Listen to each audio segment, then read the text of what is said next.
Donc là, vous faites référence à ce petit texte très ironique, hein, justement, Oui. de cette veine, voilà, que moi j'aime beaucoup justement chez Marx, sur cette idée des bénéfices secondaires du crime, et que le crime précisément a la vertu pour le capitalisme, justement, de générer une réponse judiciaire, répressive, mais aussi de marquer les imaginaires. De créer des figures de la criminalité, d'entretenir, bon alors il n'utilise pas le terme, mais des paniques morales qui justement soutiennent aussi la domination de la bourgeoisie et de l'appareil coercitif d'État.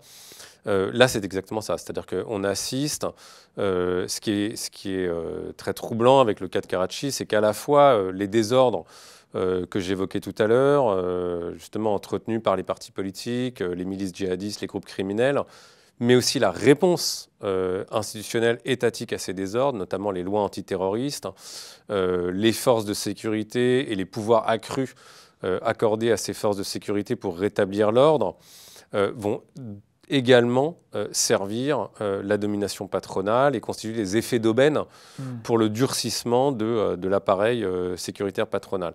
Et ce à quoi on va assister en particulier, c'est donc des lois antiterroristes qui étaient déjà extrêmement amples dans leur application. Hein, la définition du terrorisme au Pakistan extrêmement large, et elle n'a cessé d'être élargie au fil des ans.